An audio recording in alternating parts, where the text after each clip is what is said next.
সুপ্রিয় দর্শক, আসসালামু আলাইকুম। আপনাদের সবাইকে স্বাগত জানাচ্ছি এখনকার আলোচনা। আপনাদের সঙ্গে আছি আমি সিরাজুল ইসলাম। দর্শক, নাটকীয়ভাবে পরিবর্তন ঘটে গেছে। পরিবর্তনটা কোথায়? হরমুজ প্রণালীতে ইরান টোল নেবে এবং এই টোল দেওয়ার ব্যাপারে রাজি হচ্ছে ইউরোপের বেশ কয়েকটি দেশ, যারা আন্তর্জাতিক রাজনীতি, অর্থনীতি, কূটনীতি, ভূ রাজনীতির গভীরের যত আলাপ আলোচনা, খেলাধুলা, তার প্রত্যেকটা জায়গায় গুরুত্বপূর্ণ ভূমিকা রাখে এই রকম দেশ। এই খবর এসেছে আমেরিকার অত্যন্ত প্রভাবশালী পত্রিকা, বিশেষ করে অর্থনীতির ক্ষেত্রে ব্লুমবার্গের এক রিপোর্ট। এই রিপোর্টের পর এখন মাথায় হাত পড়েছে আমেরিকার। ইসরায়েল কি করবে? তার মানে হরমুজ প্রণালীতে টোল দিয়ে তেল পরিবহন করতে প্রস্তুত ইউরোপের বেশ কিছু দেশ। পারস্য উপসাগরীয় বেশ কিছু দেশও একই চিন্তা করছে। অবশ্যই এর বিরোধিতাও করছে কেউ কেউ, কিন্তু যত যাই বলি, আমেরিকার মাথায় হাত। অবশেষে হরমুজে জয় হচ্ছে ইরানের। তাহলে আবারও ঘুরে ফিরে প্রশ্ন আসছে, আমেরিকা এবং ইসরায়েল কি করবে? এই হরমুজ প্রণালী কন্ট্রোল যদি ইরান করেই, টোল দিয়ে যদি জাহাজকে যেতে হয়, তার মানে সুনির্দিষ্ট নিয়মের ভেতর দিয়ে যেতে হবে। তখন আমেরিকা এবং ইসরায়েলের কোনো যুদ্ধ জাহাজ কি হরমুজ প্রণালীর ধারে কাছে যেতে পারবে? এই প্রশ্ন রেখেই সুপ্রিয় দর্শক, আজকের মূল আলোচনায় চলে যাব। আশা করছি আপনারা সবাই শেষ পর্যন্ত সঙ্গে থাকবেন। আর যদি ভিডিও ভালো লাগে তাহলে বিশেষ করে বলবো, লাইক, কমেন্ট, শেয়ার করবেন এবং চ্যানেলটি সাবস্ক্রাইব করে সাথেই থাকবেন। দর্শক, চলুন বিস্তারিত আলোচনা করি। আলোচনায় যাওয়ার আগে কয়েকটা খবর আমি আপনাদেরকে একটু দেই। পাকিস্তানের প্রধানমন্ত্রী শেহবাজ শরীফ 3 তারিখ থেকে 5 তারিখ পর্যন্ত, জুলাই মাসের, তার মানে আগামীকাল থেকে 5 তারিখ পর্যন্ত ইরান এবং তুরস্ক সফর করবেন। মনে হচ্ছে আগামীকাল হয়তো তিনি তুরস্ক যাবেন, পরে ইরানের সর্বোচ্চ নেতার শেষ বিদায় অনুষ্ঠানে হয়তো অংশ নেবেন। এরপরে তেলের বাজার অনেকটা স্থিতিশীল। তেলের বাজারে বেশ দাম কমেছে। তেলের দাম কমেছে দারুণভাবে। কত করে দাম এসেছে ব্যারেল প্রতি, সেই গল্প শোনাবো আজকের এই আলোচনাতে। এর পাশাপাশি ইরানের সর্বোচ্চ নেতার যে জানাজা অনুষ্ঠান হবে, সেই অনুষ্ঠানে হামলা চালানোর ব্যাপারে ইসরায়েলের পক্ষ থেকে হুমকি দেওয়া হয়েছে। এর প্রতিক্রিয়ায় ইরানের খাতামুল আম্বিয়া সেন্ট্রাল হেডকোয়ার্টার্স, যেটা, তার প্রধান commander major general Ali Abdullahi, তিনি কড়া হুঁশিয়ারি উচ্চারণ করেছেন। তিনি বলেছেন, শত্রুরা যদি কোনো রকমের ভুল হিসাব নিকাশ করে তাহলে তার পরিণতি ভয়াবহ রকমের খারাপ হবে এবং তার পরিণতি তাদেরকেই ভোগ করতে হবে। আমি সর্বপ্রথমে হরমুজের আলোচনাটা করি, তারপরে বাদ বাকি কথা বলি। কারণ এই হরমুজ প্রণালীকে কেন্দ্র করে ইরান এবং আমেরিকা ও ইসরায়েলের মধ্যে যে ত্রিমুখী যুদ্ধটা হলো, সেই যুদ্ধের অনেক কিছু নির্ভর করেছে এই হরমুজ প্রণালীর উপর। এমনকি এই কথা একদম পরিষ্কারভাবে বলা যায়, ইরান যখন হরমুজ প্রণালী বন্ধ করে দিল, তখন কিন্তু যুদ্ধের খেলা অন্যরকম হয়ে গেল, একেবারে মোড় ঘুরে গেল। এই হরমুজ প্রণালী বন্ধ করে দেওয়ার ফলে এমনকি আমেরিকার তেলের রিজার্ভে পর্যন্ত টান পড়লো। এই তো গত কয়েকদিন আগে, 4-5 দিন আগে, ডোনাল্ড ট্রাম্প নিজেই বলেছেন যে ইরানের সাথে যদি 14 দফা সমঝোতা স্মারক সই না করতাম, আর ইরান যদি এইভাবে হরমুজ প্রণালী আটকে রাখতো, বা হরমুজ প্রণালী যদি এইভাবে আটকা অবস্থায় বা অচল অবস্থায় থাকতো, তাহলে আমেরিকারই তেলের রিজার্ভ শেষ হয়ে যেত। আর মাত্র কয়েকদিনের তেলের রিজার্ভ ছিল। এই পরিস্থিতিতে হরমুজ প্রণালী কতটুকু গুরুত্বপূর্ণ ভূমিকা পালন করেছে যুদ্ধক্ষেত্রে, যুদ্ধের বা যে কোনো পরিস্থিতির মোড় ঘোরাতে, আপনারা বুঝতেই পারেন।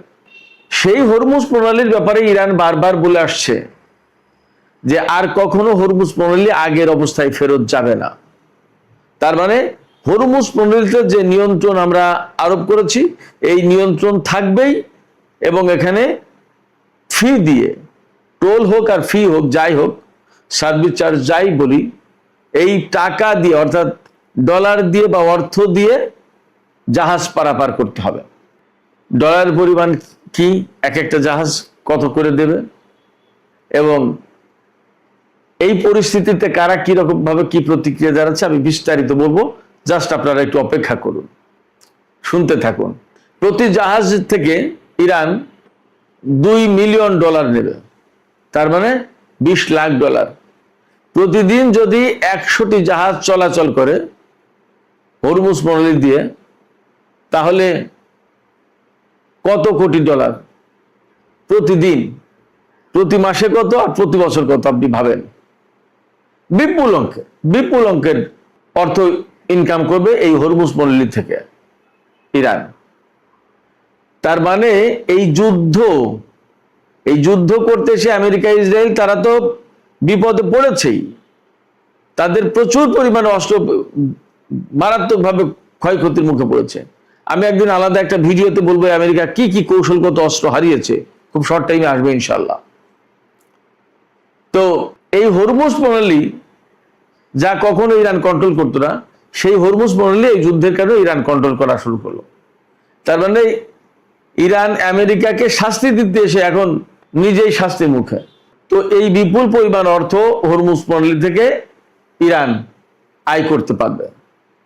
এখন আপনাদের মনে নিশ্চয়ই এই প্রশ্ন যাচ্ছে যে ইউরোপের কোন কোন দেশ আসলে মেনে নিচ্ছে। আমি আপনাদেরকে বলি, শুধু ইউরোপের কয়েকটি দেশ না, পারস্য উপসাগরীয় কয়েকটি আরব দেশও এই ফি দিয়ে হরমুজ প্রণালী দিয়ে জাহাজ চলাচল করতে রাজি আছে, তাদের কোনো আপত্তি নেই। এইরকম ইঙ্গিত মিলেছে বিভিন্ন কূটনৈতিক আলোচনায়। ইউরোপের দেশ কারা? ফ্রান্স, জার্মানি, ইতালি, একদম বড় বড় দেশ, প্রধান। কারণ তারা কেন মেনে নিচ্ছে? তারা মেনে নিতে চাচ্ছে এই কারণে যে এই যে হরমুজ প্রণালী, এই হরমুজ প্রণালী দিয়ে তেল নিয়ে তাদের অর্থনীতি বেঁচে থাকে, তাদের কলকারখানা, গাড়ি ঘোড়া, মেশিনের, প্লেনের চাকা ঘোরে গুরুত্বপূর্ণ জায়গায়। রাশিয়ার সাথে তাদের মারাত্মক টানাপোড়েন, যাবে কোথায়? ভেনিজুয়েলার তেল দখল করেছে আমেরিকা, যাবে কোথায়? সেক্ষেত্রে এই হরমুজ প্রণালীতে তাদের আসতে হবে। এই জন্য তারা চিন্তা করছে যে এক জাহাজে যদি 2 বিলিয়ন ব্যারেল তেল আনা যায়, আর তাতে যদি $2 মিলিয়ন চার্জ দিতে হয়, তা প্রতি ব্যারেলে $1, ঠিক আছে, যাকে $1 কি আর করা, দাও, হয়তো এইভাবে মেনে নিতে যাচ্ছে। তো ইউরোপের সব দেশ তো আর এখান থেকে তেল নেয় না, বা যদি লাগে তাহলে হয়তো তারাও দিতে বাধ্য হবে। আর উপসাগরীয় কোন কোন আরব দেশ মেনে নিতে চাইছে? শোনা যাচ্ছে বিরোধিতা করছে সৌদি আরব, সংযুক্ত আরব আমিরাত আর বাহরাইন। তাহলে থাকে কারা? ইরাক, কুয়েত, কাতার, ওমান। তো ওমানের নিজের তো অংশ, অতএব ওমানের না।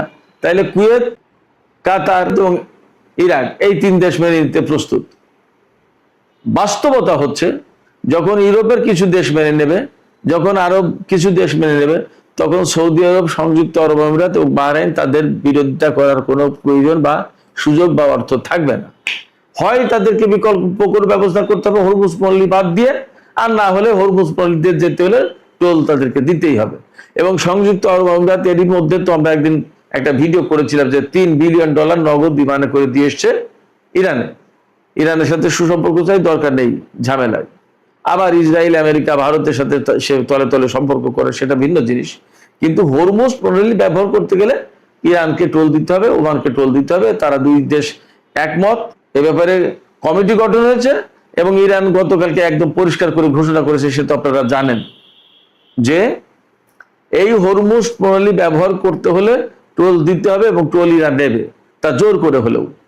হয় এটা আমেরিকাকে মেনে নিতে হবে, না হয় ইরানের সাথে যুদ্ধ করতে হবে। এই পরিস্থিতিতে আসলে আমেরিকার সামনে কিছু করার নেই, তাদেরকেও মেনে নিতে হবে। তবে ইউরোপের দেশগুলো বা কিছু কিছু আরব দেশ যে মেনে নিতে চাইছে, এতে কিন্তু আমেরিকা খুব খুশি না, ক্ষুব্ধ, রাগ হয়েছে।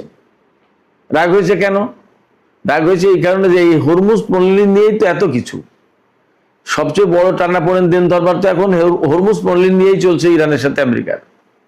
আমেরিকা বলছে যে টোল ছাড়া উন্মুক্ত থাকবে, ফ্রি, আর ইরান বলছে যে না, টোল তো দিতেই হবে, যদি প্রয়োজনে জোর করে দিতে হয় তাও নেব।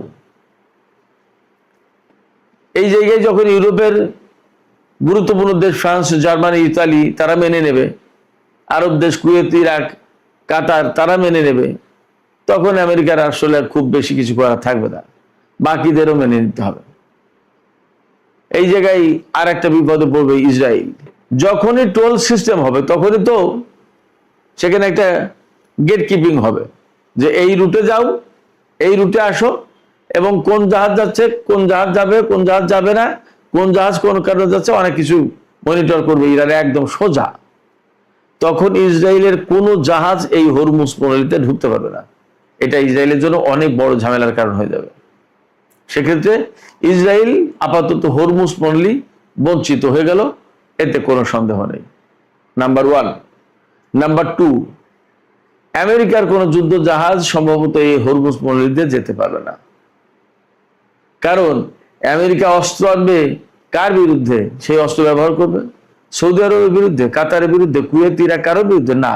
সেই অস্ত্র যে এত যুগ যুগ ধরে জমিয়েছে, ঘাঁটি করেছে, সেটা যে ইরানের বিরুদ্ধে তার তো পরিষ্কার। এখন ইরান কি কোনো মতে হরমুজ প্রণালী খুলে দিয়ে আমেরিকাকে বলবে যে তোমার অস্ত্রবাহী জাহাজ নিয়ে এই হরমুজ প্রণালীতে আসো, আমার কোনো আপত্তি নেই?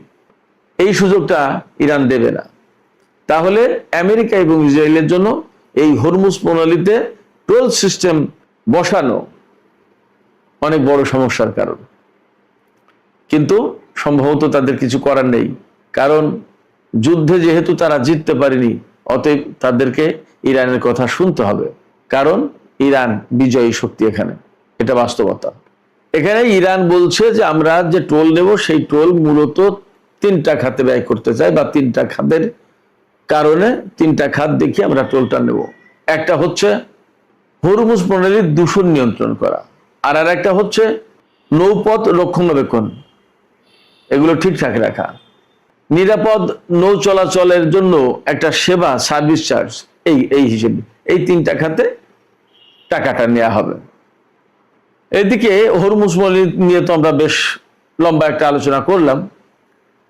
আরেকটা ভালো খবর আছে যে আন্তর্জাতিক বাজারে তেলের দাম দারুণভাবে কমেছে, একেবারে যুদ্ধপূর্ব অবস্থায় চলে এসেছে। আজকে অর্থাৎ 2 জুলাই 2026 সাল, এই দিনে আন্তর্জাতিক বাজারে ব্রেন্ট ক্রুডের দাম $70.84, অর্থাৎ $70.84 এক ব্যারেল তেলের দাম, ব্রেন্ট ক্রুড অপরিশোধিত তেল। আর ওয়েস্ট টেক্সাস ইন্টারমিডিয়েট যেটা আমেরিকান তেল, সেটার দাম হচ্ছে $67.75, অর্থাৎ $67.75। একদম তেলের দাম, তেলের বাজার এখন স্বাভাবিক। এই স্বাভাবিক হওয়ার মূল কারণ হলো গতকাল অর্থাৎ 1 জুলাই কাতারের রাজধানী দোহায় ইরান এবং আমেরিকার মধ্যে পরোক্ষ আলোচনা হয়েছে। এই আলোচনায় মধ্যস্থতা করেছে কাতার।